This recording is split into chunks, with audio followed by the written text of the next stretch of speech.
Dear students, let us start this, continue with these sessions. So the next unit comprising of two parts. The first half talks about input output organization and the second part talks about memory organization. Okay, so let us start with input output organization. So in this video, the main agenda of this video is to introduce this what is this input output organization.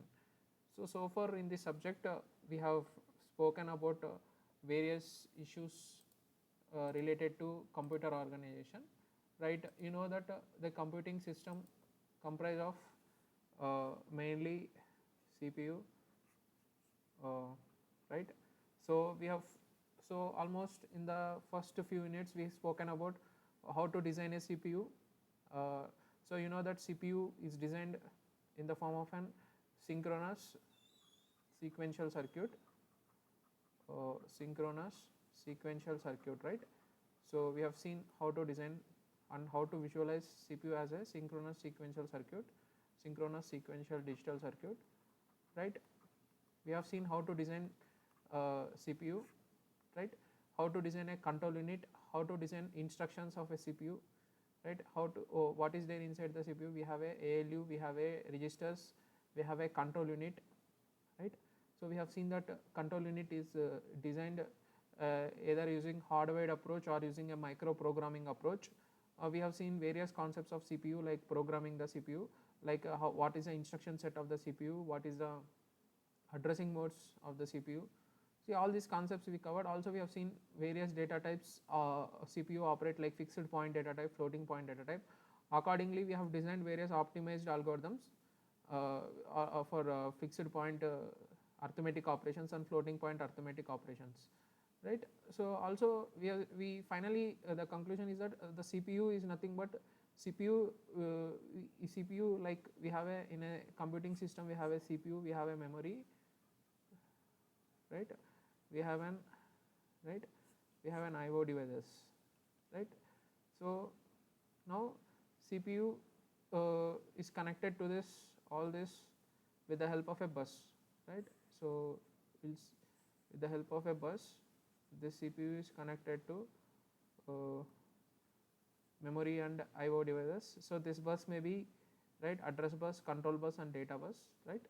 Now the point is what is the CPU is doing in this system? CPU is the master in this system, right? So CPU is always whichever the task with the CPU want to do, the task is, we have stored a program related to the task in a memory. So memory stores the program, like memory stores the instructions and memory stores the data, right? Now your CPU fetches the instructions, decode the instructions and execute the instructions, right? For a specific tasks, for a specific tasks that the instructions related to task are stored in the form of a program in the memory. Now CPU will fetch those instructions, decode those instructions, execute those instructions. It's what we have seen, right? So for performing this, CPU as a synchronous sequential digital circuit, in order to fetch, decode, execute the instructions, it will perform a sequence of micro operations. So it will perform a sequence of micro operations. So this is what we understood micro operations, right? So far we have seen all the related concepts in the context of CPU, right?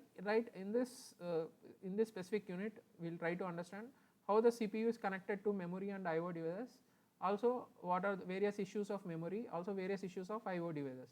So in this specific subunit we are going to talk about various issues related to the IO devices. So let us start with this.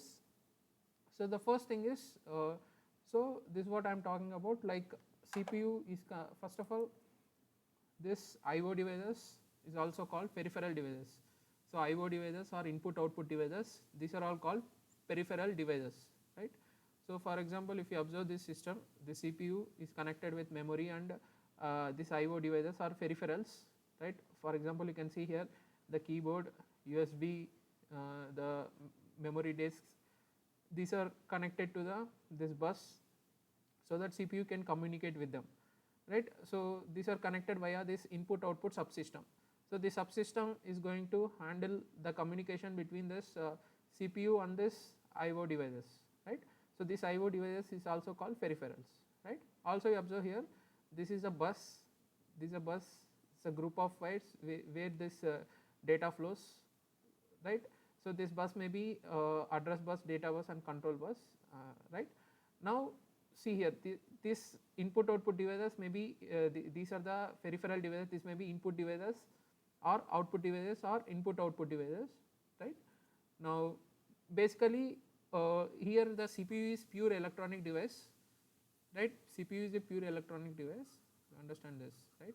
So it's very faster, right. Similarly these IO devices are not pure electronic devices, they are electromechanical or electromagnetic devices. So these are little bit slow compared to the CPU, right. So how to, definitely the speed of operation of CPU and the speed of operation of this IO devices differs. So in order to synchronize their operations, we have this input output subsystem which is able to, so that CPU can properly communicate with this IO device. So basically what's happening here, so we have a data, right. So data is stored in a memory, right. You know that data is stored in a memory. So this data needs to be communicated to this IO device. For example, we have an input, we have an output device like printer. I want to print some document, right. So what we need to do, the document is stored in a memory. Now CPU will give the command. So CPU will give the command. Once the command is given, the data must flow from memory to the printer and the data must be printed. Similarly, suppose we are receiving some data from the USB, for example. So similarly this whatever the data we receive, the data is again stored to the memory, right. Again CPU will give the command so that the data will flow from USB to the memory. So finally what I am talking is the data whichever we want to communicate, the data is residing in the memory. So that data may either flow from memory to the right to the output device or input device to the memory. So how this data flows, right. So this is an interesting question, how this data flows, and in all these cases CPU will be the master who is instructing, so that whenever the CPU instructs, then only the data flows from input device to the memory or from memory to the output device. So how the data flows, so all these issues we are going to talk in this first of all in this subunit.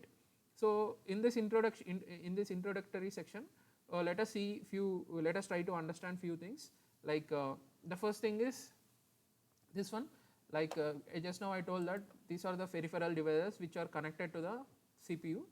The intention is to communicate with the CPU.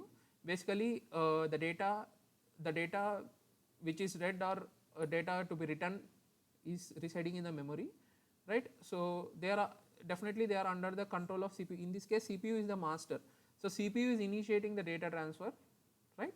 So these devices are designed to read information into the out of the memory unit upon the command from the CPU. This is what I am talking about. So CPU is the master here, CPU is initiating these transfers so that the data, these devices can communicate, right. So all these devices are under the control of the CPU, so they are called connected online, right. They are connected online. So these input output devices are called peripherals, right. So depending upon the requirement and depending upon the design, there may be analog or digital or serial or parallel, whatever it may be. So let us talk about this. Analog means they work with analog voltage. So digital means they work with the digital voltage levels. Serial means they communicate with bit by bit, like one bit at a time. We have only one communication channel, so that bit flows, like you want to communicate 1011, so 1 flows, 0 flows, like that. Or if you want to communicate same 1011 in parallel, I have 4 lines, so this one, each line will communicate 1 bit, so that all will be communicated parallelly at a time, right. So this is about this in definition of peripherals. Similarly these are the examples of input output devices. We have input devices like keyboard, various optical input devices, magnetic input devices, or screen input devices, analog input devices, various input devices. Like analog input devices may be some sensors, right. We talk about some sensors. So all these are examples of input devices. Similarly output devices there are, right. So printer, plotter, analog, voice, so these are various output devices, right. So similarly now we know that we have a CPU, we have an we know that CPU want to talk with, want to communicate with input output devices, right. So now this data communication generally happens in the ASCII codes, right. So CPU uses ASCII codes in order to communicate with the CPU. So you know that ASCII stands for American Standard Code for Information Interchange. This is a 7-bit code. So what you want to remember is ASCII code is a 7-bit code. Sometimes we use one extra 1 bit. So this extra 1 bit may indicate some error, used to indicate some error condition like parity, right. Now this based on 7 bits total we can have 2 power 7, that is 128 unique codes we can have. Out of this 128 unique codes, 94 codes are printed characters and 34 codes are non-printable characters, right. So among these 94 printable characters we have uppercase, lowercase, numerals, special printable characters. All these are 94 printable characters. So 34 are non-printable characters. Okay. So these 34 are non-printable characters. Okay. Now let us see. This is the ASCII table corresponding to this, right. So total each code is represented by 7 bits. For example, I want to use this know the code of A, right. So look into the row. So row stands for 0 0 0 1 and column stands for 1 0 0, right. So this is the code for the letter A. Like what is the meaning of this? So whenever, for example, a keyboard is connected to a keyboard is an input device, right. So this input device is connected to a CPU, right. Now whenever you press a key called capital A, you press a capital A. Now so for this capital A, this code will be communicated to the CPU. The code will be communicated, you know that, right. So as we have seen in the basic computer organization, according to basic computer organization you have an input register, right. So you have an input register. So whenever you press the key A, the corresponding ASCII code will be communicated to the input register of the CPU. That is the meaning of this, right, ASCII code. So this way, using ASCII codes, the CPU, based on this code, the CPU understands that, right. So by decoding this code, the CPU understands that someone has pressed the key A. So accordingly it will take the action, right. Now, right. So this is about the ASCII table. So no need, just remember this concept, how these codes are found by looking in the ASCII table. No need to buy out all these codes. So now I told that total out of 128 codes there are 94 printable characters. The remaining 34 are non-printable. So these 34 characters are called control characters, right. So these control characters are divided into 3 types, right. You just remember these names, right. These are sometimes they ask the 2 more question. So they are format effectors, information separators, communication control characters. Like format effectors, they control the layout of printing, like backspace, like that, right. So these are the characters, carriage return, right. So enter key, these are the format effectors. Similarly, right, we have a information separators. So used to separate the data, like divide into paragraphs and pages. These are the few characters used reserved for this information separators to do the function of information separators. Similarly, few characters used for transmission of text, like okay, start of text, end of text. So this is, just remember this, right. So remember the format effectors and one example, information separator one example, communication control characters some examples, right. So finally we have total 128 ASCII codes, out of which 94 are printable, 34 are non-printable or control characters. Out of these 34 control characters, there are few format effectors, information separators and communication control characters. So thank you very much. Let us continue with this discussion in the next class. Thank you.